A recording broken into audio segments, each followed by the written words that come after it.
And we're glad to have this morning Vincent Roberts, easy to see, and nice to see you again. Many of these plaid shirts, and so you look like a tourist. I'm a local tourist. A local tourist, right. Yeah. Good to have you. Is it Krista? Yes, Krista. I'm not spotting it. No. Krista Burke. Good to see you. Good to have you. I've spoken to her. I've never seen her, but this morning I'm seeing her for the first time. So put name to face. Great to have you, and you are the Universal Service Fund Administrator. Good. Well, we're going to start with the Commissioner to give us a sort of introduction into where we are with this phase of, 10 years. We're looking into another period of more than 10 years to come. Yeah. Many more years to come. Yeah. Yes, really, the NTRC is celebrating the 10th anniversary, and we spoke about that on Tuesday. Now, at the same occasion, we will take the opportunity to launch the Universal Service Fund. And this is why Krista is here with us this morning. The Universal Service Fund is a special fund which is created by law to help, in a very abbreviated way, to bridge the digital divide, to make sure that what in the past we referred to as telecommunications, but which we now refer to as ICT services, are available and affordable for all citizens in the country. So this is what the fund is going to ensure, and I'm sure Krista can say quite a bit more on it. You know, whenever we hear fund these days, we rushing to get into the line. Fund sounds like something, you know, is not giveaway, but something you can get something from. Yes. I suppose we can get something from it. Yes, definitely. You want to tell us what are some of the things we can get? Now, the Universal Service Fund, once implemented, would have significant benefits for the general public. One of the benefits is that it would increase the availability of telecommunication services, specifically where the commercial market may not be able to provide that service in a financially viable manner. Also, it would increase the access and the use of telecommunication services and expand telecommunication service throughout Grenada, with emphasis on our unserved areas, our rural areas, and also our maritime areas.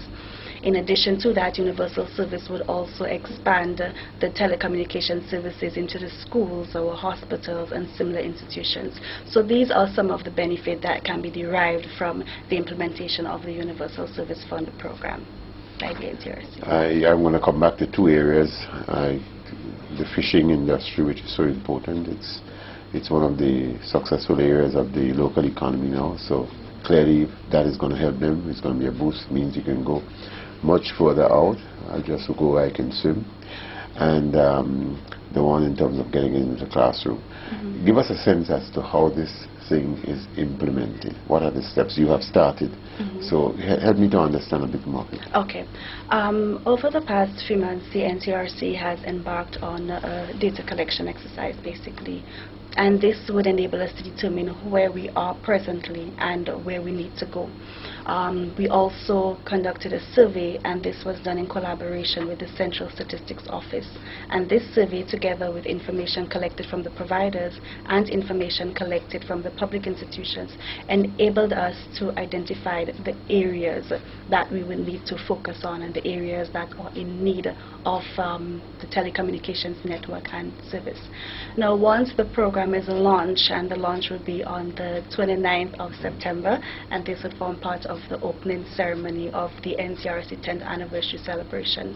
Now, once the Universal Service Fund program is launched, the next step would be the solicitation process, where we would welcome project proposals from, well, anyone basically, whether it's a government organization, NGOs, the telecommunication providers can submit proposals as to what areas they would want to see funded under the Universal Service Fund.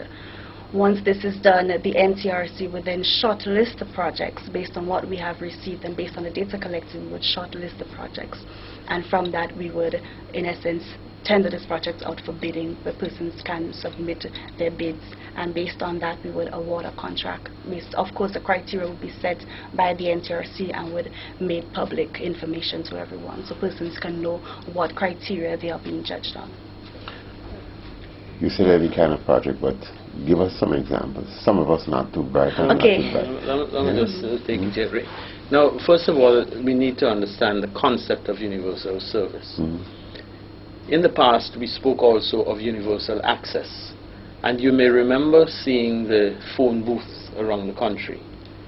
This was an attempt by the telecom provider to make access available to everyone. Now, as time progressed, and just about everyone has access to the service, they moved to the phase called universal service, which means that you should not only have a phone in your village, but you should have a phone in your home. You know, this is the general concept. It's similar to universal primary school education. Right. Universal secondary school education. Yes. Great. Right. Yes. So now, Everybody must have Everybody. access to Yes. this Yeah. important piece of gadget or Right. equipment or whatever. Yeah. so two things are happening now. We move from universal access to universal service, and we also broaden the telecommunications, and it is now ICT services. So it is not just limited to the telephone, but we are saying that everyone should have internet service, for example. And you ask for an example of a project. Now, you know, I was Pt.1. Right. And Caribbean. And that's a lovely place. Right. It's better than anywhere else in the Caribbean. Exactly. Yeah. Pt.1 is called the Princess of the Grenadines. I certainly adore it. Good. Now, in Carriacou and Pt.Martinique, communication to the mainland is done using microwave. So there are limitations on this with regard to the speed and the latency. Okay. You know, all of that. The quality of service.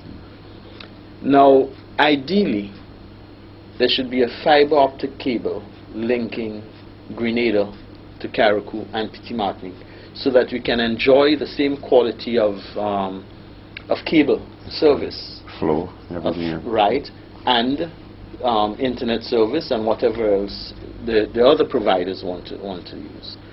But the cost may be prohibitive for one provider.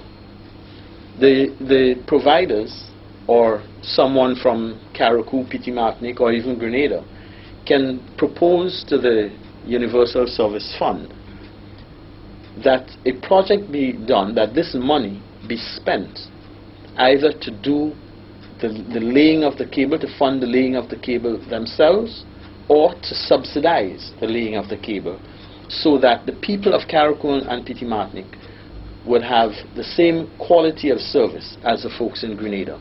That can be a Universal Service Fund project.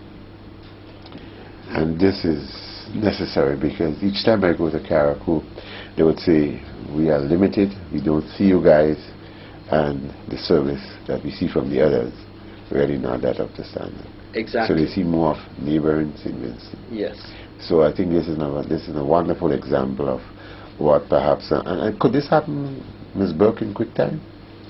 Well, looking 5 at years the... or 2 years? Or That's an example, huh? Yeah, it's yeah, good an example, but example. this specific example, which I hope turns into a project, is this feasible within, I mean, I know you have to go through sources The and so process, forth, yeah. but this is achievable within a Yes, 5-year it time? is. It can be achieved within that time frame. Good, yeah. I'm Ray, pushing you're it. itching to ask about the size of the fund. No, well, once it takes care of that, I suppose it has to be sizable. But that's great because, as I said, there was Permanent Secretary Lindo here, and you know, she was saying it would be so useful if you can get much more of the local material on air, so they themselves can see it and enjoy it. And as you said, there's some, you have to send a tape to somewhere, and then the tape takes, you know, by the time it loses that flavor. This morning they're not seeing us. We have to get that replayed on another station so they can see it. Again, Ray, another project that one can look at. From the survey which was done by the Universal Service Fund team, we know that there are a number of persons in Grenada who have never laid eyes on what we can call the internet. And we think that, you know, life has progressed to the point where everyone in Grenada should have access to the internet, or children, and specifically speaking of school-age children, they can be disadvantaged if they do not have access to the internet. in the sense that they wouldn't be able to do the research projects in school. They wouldn't be able to compete on a level playing field with the children who are interacting on a daily basis.